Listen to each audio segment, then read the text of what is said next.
Hey everyone, welcome back to the layout. I got a little work done over here at the Transload facility. I've got the backdrop up, also the concrete, or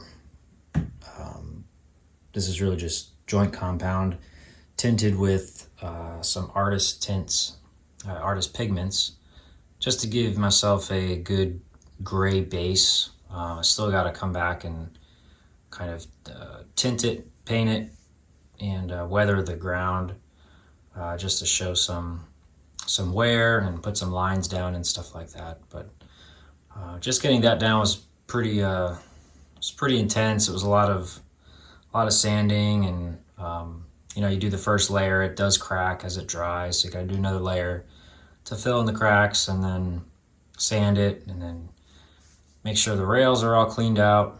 But it's all working properly now, which is great. I decided to go this method instead of the like styrene or anything like that, just because of the curves in the track. And um, yeah, I've done this on the other layout, and it came out okay. So I decided to do this method on this layout as well. For the backdrop, I went with Lark products again. I used them on the other layout, although it was just a couple small pieces. This one was much larger. I decided to go all the way around the whole layout, but this is actually two separate scenes. Here the transload is one, and the rest of the layout is another. But it's very impressed with their products. Really good quality image. You could size them however you'd like.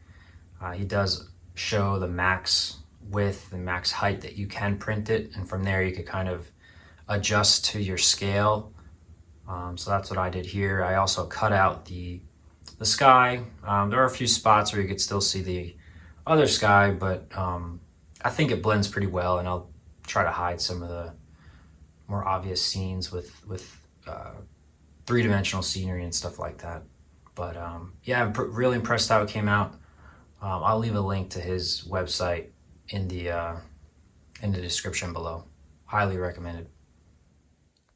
So here with these dry bulk trailers, these pressurized trailers, I ordered quite a few of them, and the one in the middle here is kind of how you get it from out of the box, which looks great. Um, Although I wasn't really a fan of the chrome. It looks good, but in reality, I think that chrome may only or that polished finish will only last probably on its way from the factory. So I decided to strip that plastic chrome off and repaint them. So this here on the left, this food liner truck, is custom decals I had made as well. This was just same trailer, just stripped it down. I'm gonna do a video, I think, on how I did it, how I strip them down pretty easily and repaint them with the Alclad paints. And it gives it a little bit more of a realistic look, in my opinion. So I'm gonna do all the other ones. This one here, I found a cool prototype picture of one rusted out for whatever they were using. Material they were using, I guess, was corrosive, and it kind of streaked down the side. So that's pretty cool. Um, but the this trailer here, this company, uh, this is actually the facility that I'm modeling. These trucks are everywhere in the trailer, so I had these decals made for me so I could repaint them and re-decal them, which the decals look way better than the ones from the factory. So it should look really nice. I haven't finished one of these yet, but when I do, I will put out a video just showing the process of doing that in case anyone's interested in doing it. It's really not that bad or that difficult to do. Another thing I did was make some mock structures just to get an idea of what I was going to build. I'm going to scratch build the two main structures on the layout. So um, these aren't really going to be exactly how I will build them. I just kind of want to get an idea of how different sizes would look and how it would work, especially in this industry with going inside. to pull the coil cars out. But fun thing we did last weekend, I had a couple friends over. We did a kind of a mock op session, which was really cool. You know, just to kind of give the layout a shakedown and see how operations are going to work. So I kind of just added some, you know, some here, some spots, some spot numbers here for part of Home Depot. This track isn't in yet. That's where the center beams are going to go.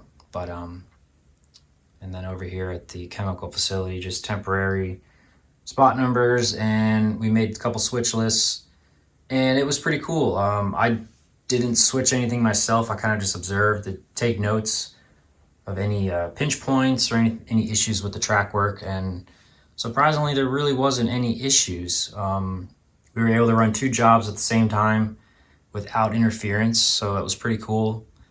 I've got a little bit more of a better idea of what to do now in the yard, because I'm going to redesign the yard a little bit. But yeah, it was pretty cool. It was kind of exciting to do, and it was really neat to watch the layout operate with 2 different crews working. All right, so that's all I got for this update. Just a quick one. Backdrops, transload. Next, it's going to be working on the track work. I'm going to get all the track painted, working on ballast, and I've got a nice load of scenery materials coming in, and I'm going to start just laying down some basic scenery in some areas, and also start kind of building these structures, which is going to be a big job, but I'm just going to work a little at a time and make sure they're done right. Well, thanks for watching, everyone. This week coming up is Thanksgiving, so all who celebrate, happy Thanksgiving, and we'll see you next time.